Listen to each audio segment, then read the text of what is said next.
नमस्कार, मैं भूपेंद्र सिंह। पिछली कक्षा में हमने जीन पियाजे का संज्ञानात्मक अधिगम का सिद्धांत पढ़ा था, उसको समझने का प्रयास किया था। आज हम बात करेंगे ब्रूनर का संज्ञानात्मक अधिगम का सिद्धांत क्या है और ये कैसे कार्य करता है। दरअसल में ब्रूनर जो अमेरिका के प्रसिद्ध मनोवैज्ञानिक हुए हैं, उनका पूरा नाम है जेरोम सेमौर ब्रूनर।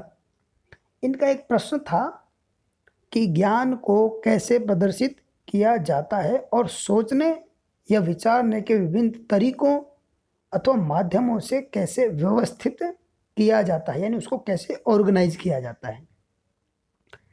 इन्होंने जीन पियाजे के संज्ञानात्मक अधिगम का जो सिद्धांत था, या उन्होंने बताया था कॉग्निटिव डेवलपमेंट कैसे होता है, उसका पूर्ण समर्थन किया। लेकिन इनके द्वारा यानी ब्रूनर के द्वारा संज्ञानात्मक सीखने यानी कॉग्निटिव लर्निंग या संज्ञानात्मक विकास यानी कॉग्निटिव डेवलपमेंट को 3 प्रकारों में बांटा गया। जैसा कि जीन पियाजे ने विकास की 4 अवस्थाएं बताई, तो इन्होंने क्या किया है, संज्ञानात्मक अधिगम के विकास की या संज्ञानात्मक विकास की 3 अवस्थाएं बताई हैं। यानी ये जो प्रकार हैं, तीनों अवस्थाएं ही हैं। ये 3 अवस्थाएं हैं।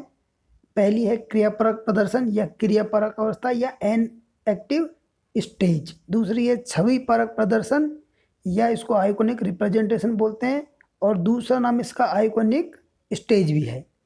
संकेत परक प्रदर्शन यानी सिंबॉलिक रिप्रेजेंटेशन या इसको सिंबॉलिक स्टेज भी कहा जाता है। दरअसल यह ब्रूनर का संरचनावादी सिद्धांत भी है। यानी दरअसल ये क्या है, ये कंस्ट्रक्टिविस्ट थ्योरी ऑफ ब्रूनर भी कही जाती है। अब हम बात करेंगे कि ब्रूनर के अनुसार ये जो संज्ञानात्मक विकास है या संज्ञानात्मक अधिगम है, ये कार्य कैसे करता है। दरअसल सबसे पहले बच्चा क्रिया करने के माध्यम यानी एक्शन से सीखता है, ये ब्रूनर ने बताया है।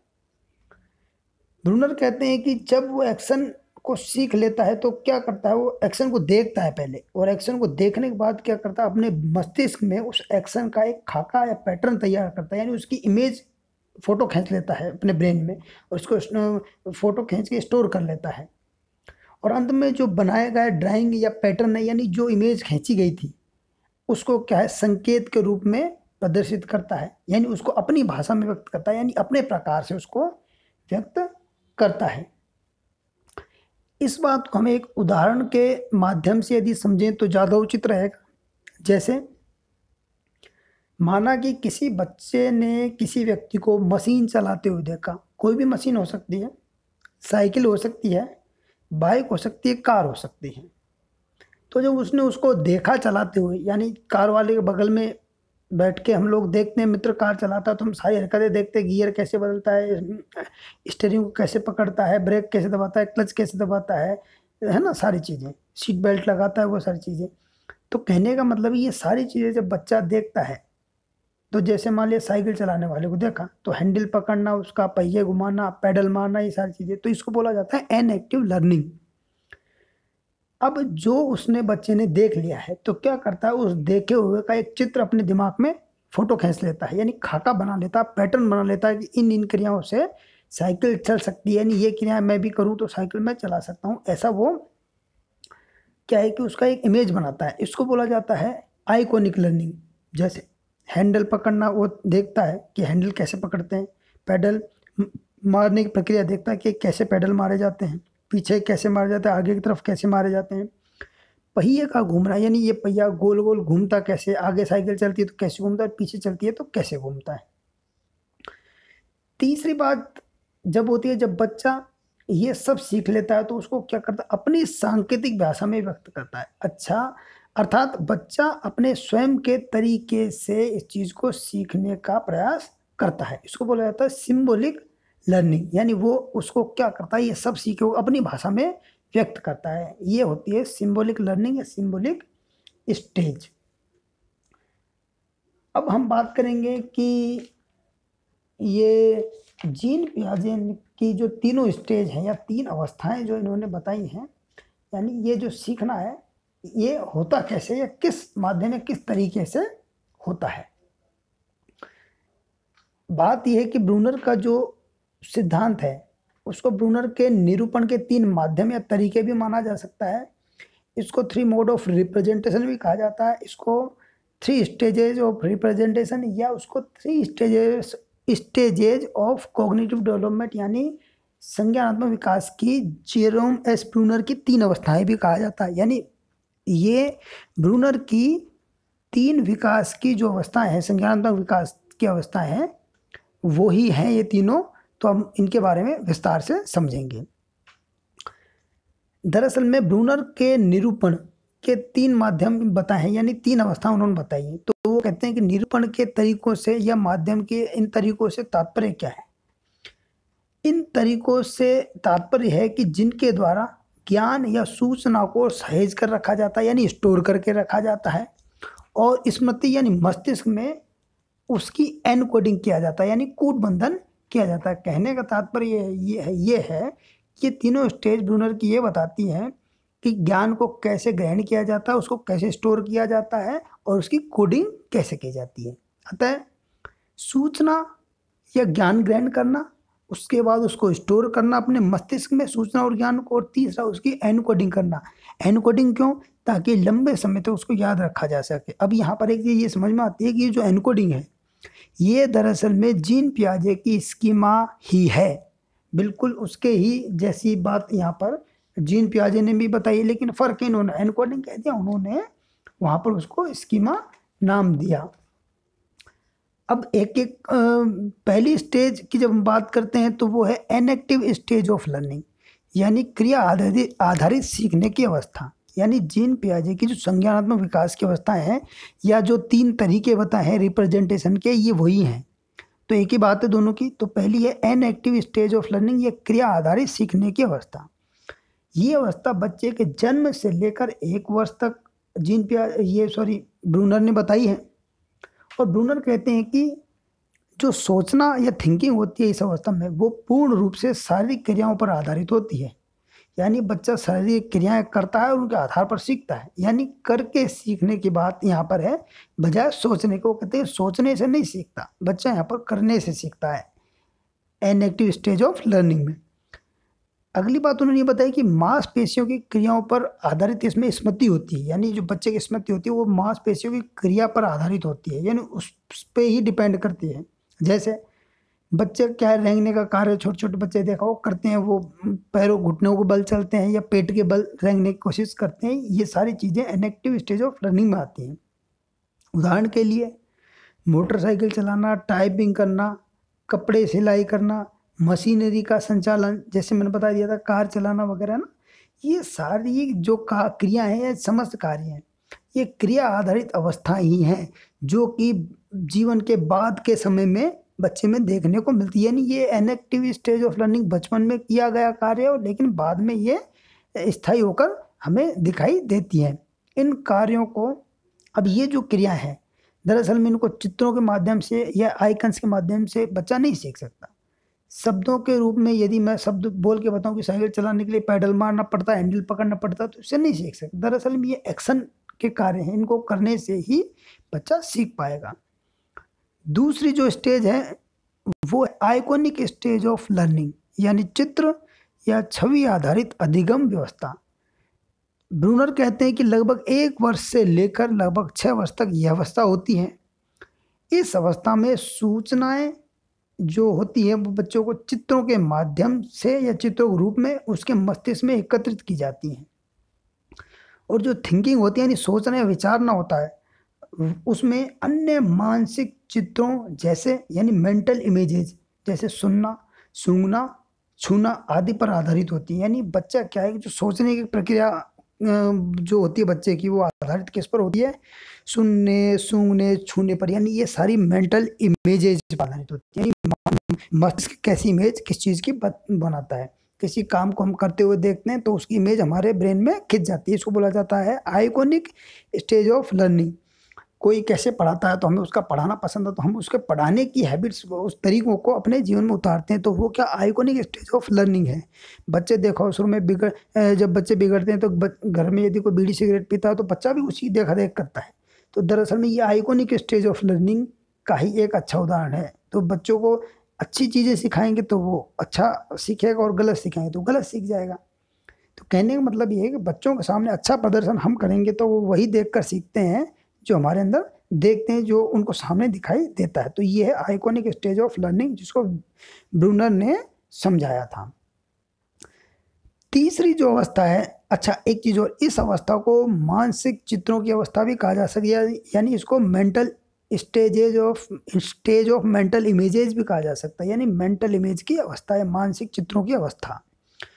तीसरी अवस्था है सिंबॉलिक स्टेज ऑफ लर्निंग, यानी सांकेतिक अधिगम अवस्था, यानी संकेतों के द्वारा सीखने की अवस्था। ब्रूनर कहते हैं कि लगभग 7 वर्ष के बाद ये अवस्था बच्चे को आती है। 7 वर्ष के बाद कभी तक भी हो सकती है। इसमें सूचनाएं किसी कोड या सिंबल या संकेत के रूप में स्टोर करता है बच्चा, अपने मस्तिष्क में से करता है, विशेष कोडिंग के द्वारा। जैसा वो कोडिंग बताई थी अभी, स्कीमा जिसको बोला था अपन ने, विबग्योर का वो एक उदाहरण लिया था, VIBGYOR, ये जो 7 रंग है, या फिर हमने जो संभाग के सातों जो 7 संभाग राजस्थान के, उसके लिए हमने विशेष कोडिंग बनाई थी, है ना। तो कहने का मतलब ये है कि इस तरह की जो चीज़ें हैं वो वहाँ पर तो क्या दिया नाम उन्होंने, जीन पियाजे ने उसको स्कीमा, और यहाँ पर इसको नाम दे दिया कोड यानी सिंबल। तो इसके रूप में वो स्टोर करता है। अब उदाहरण लिया जाए जैसे भाषा के सिंबल्स, यानी भाषा जब सीखता है तो जैसे वर्णमाला के अक्षर के, खे, के, गे, ये याद करता है बच्चा। अल्फ़ाबेट्स ABCD, छोटी बड़ी ABCD वो सीखता है बच्चा। नंबर्स के सिंबल सीखता है, 1 2 3, जैसे हिंदी में 1 2 3 अलग लिखते हैं और इंग्लिश में अपन अलग लिखते हैं ना। तो ये सारी चीज़, अब जैसे कोई भाषा सीखनी है, चाइनीज़ सीखनी है, तो कहते हैं चाइनीज़ 400 से ज़्यादा उसमें वो व्यंजन पाए जाते हैं जिसको हम बोलते हैं ना। तो कहने का मतलब है कि उसके अल्फ़ाबेट्स 400 हैं, तो उन 400 अल्फ़ाबेट्स को याद करना पड़ेगा, तब चाइनीज़ भाषा आएगी। इसी तरह म्यूजिक, गाने वालों गाने सुना हुआ देखा होगा, विशेष प्रकार के सिंबल बने होते हैं, उसको वो समझ जाते हैं। तो ये जो सिंबॉलिक स्टेज है, इसमें सिंबल्स के द्वारा बच्चा स्टोर करता है और उसी के माध्यम से वो बच्चा वहाँ पर सीखने का प्रयास करता है या सीखता है। सन 1960 में ब्रूनर ने एक पुस्तक लिखी थी जिसका नाम था द प्रोसेस ऑफ एजुकेशन, या शिक्षा की प्रक्रिया। तो उसमें उन्होंने बताया कि सीखने वाला या जो अधिगम करता है, अपनी स्वयं की नॉलेज या स्वयं के ज्ञान को स्वयं निर्मित करता हुआ सीखता है। यानी वो क्या माना उन्होंने कि जो बच्चा है या कोई भी सीखने वाला है, वो अपना ज्ञान स्वयं निर्मित करता है तथा उस ज्ञान का वो क्लासिफिकेशन या वर्गीकरण करता है, उसको ऑर्गेनाइज या व्यवस्थित करता है, और व्यवस्थित करने के लिए विशेष कूट या कोडिंग का यूज लेता है, जिसको हमने एनकोडिंग यहाँ पर कहा था, वो कोड का यूज लेता है। जैसा कि स्कीमा की बात चल रही थी, तो स्कीमा भी वही चीज़ है। अतः अधिगम का सही तरीका यही है कि बच्चा स्वयं खोजते हुए अपने ज्ञान की रचना करे। यही संरचना उपागम है, यानी कंस्ट्रक्टिविस्ट अप्रोच यही है जिसको ब्रूनर ने बताया था।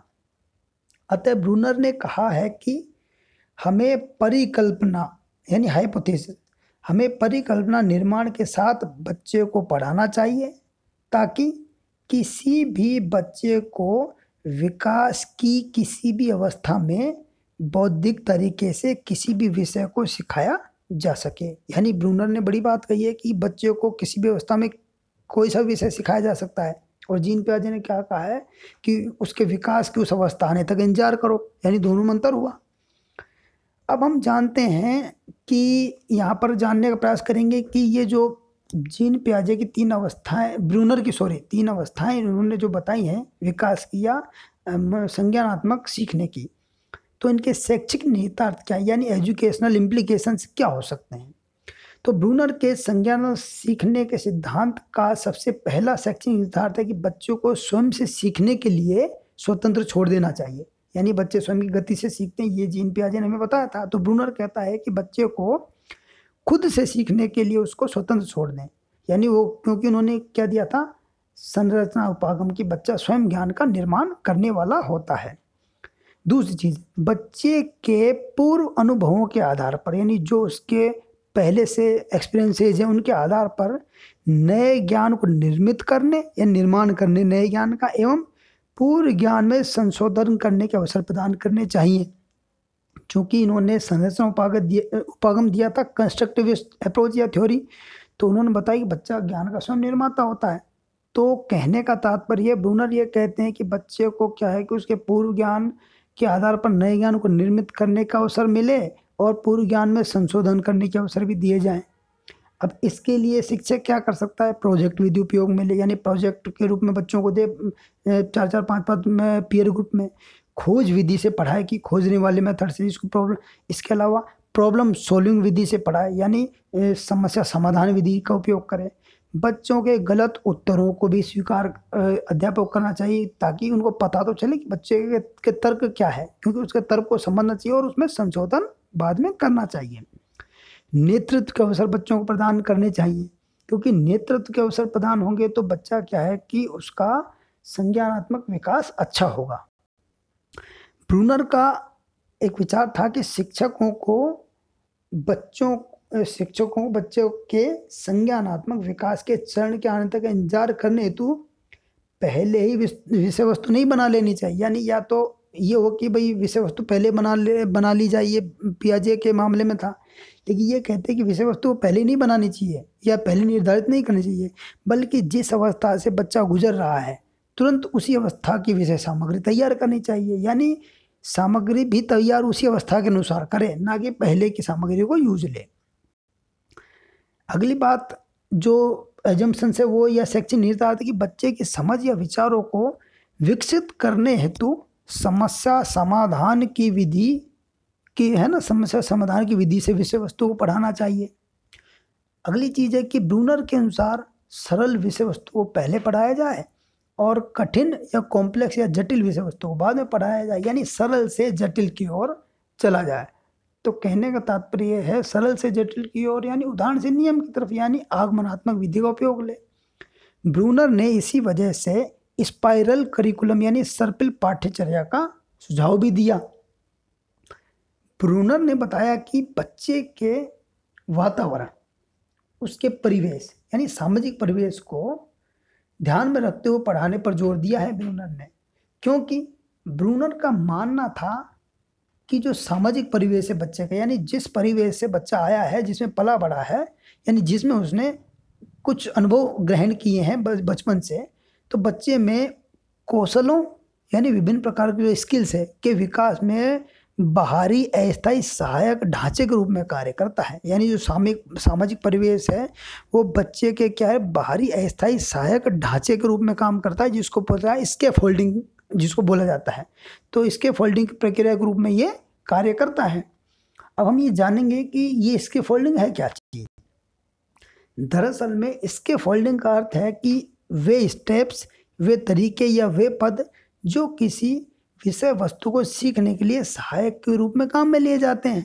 अब उदाहरण जैसे लिया जाए कि मान लो कोई मकान है, टूट फूट को सही करना है या पुनः उसका निर्माण करना है या नया मकान बनाना है, तो इसके लिए क्या होता है कि जो लकड़ी की बल्लियाँ होती हैं, लकड़ी के लट्ठे होते हैं अथवा लोहे के पाइप होते हैं जो पेचों से कसते हैं, के माध्यम से क्या करता है इंजीनियर है या जो ठेकेदार है वो क्या करता है, ऐसा एक ढांचा तैयार कर लेता है। जैसे लेंटर जब छत डलती है तो नीचे लेंटर डालने के देखो खंभे वो लकड़ियाँ खड़ी करके ऊपर पट्टे बिछा दिए जाते हैं।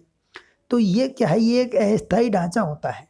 तो ये अस्थायी ढांचा जो बनाया जाता है इसको स्कैफोल्डिंग ही कहा जाता है, यानी ये स्कैफोल्डिंग की प्रक्रिया है। तो इसी तरह मान लो किसी एक चीज़ को बच्चे को पढ़ाना है, कोई कैलकुलेशन हल करवानी है, तो हम पहले क्या करता है शिक्षक उसको जोड़ बाकी गुना भाग तो सिखाएगा, है ना, उसको टेबल सिखाएगा, उसको नंबरिंग सिखाएगा, लेकिन गिनतियाँ उसको यही नहीं आएंगी तो वो कैलकुलेशन कैसे हल करेगा। तो ये सारी चीज़ें क्या उसके, अब जैसे इंग्लिश में सिखानी है तो सबसे पहले हम क्या करते हैं, सेंटेंस सिखाते हैं, मीनिंग सिखाते हैं, है ना, टेंसेज सिखाते हैं, ठीक है ना, एडजेक्टिव नाउन वगैरह सारी चीज़ सिखाते हैं। तो ये क्या है, ये स्कैफोल्डिंग का कार्य करते हैं, यानी सहायक चीज़ें हैं बड़े सेंटेंस को सीखने के लिए।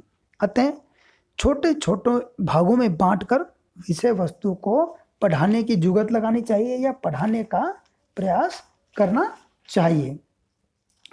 अब हम एक यहाँ पर ये बात करेंगे कि हमने चूंकि ब्रूनर को भी पढ़ लिया है, जीन पियाजे को पढ़ लिया है, तो दरअसल में ये जानने का प्रयास करेंगे कि दोनों में अंतर क्या है। बात तो दोनों कर रहे हैं संज्ञानात्मक अधिगम के सिद्धांतों की या संज्ञानात्मक सीखने की, तो कॉग्निटिव जो लर्निंग है उसमें दोनों की में पियाजे और ब्रूनर में अंतर क्या है।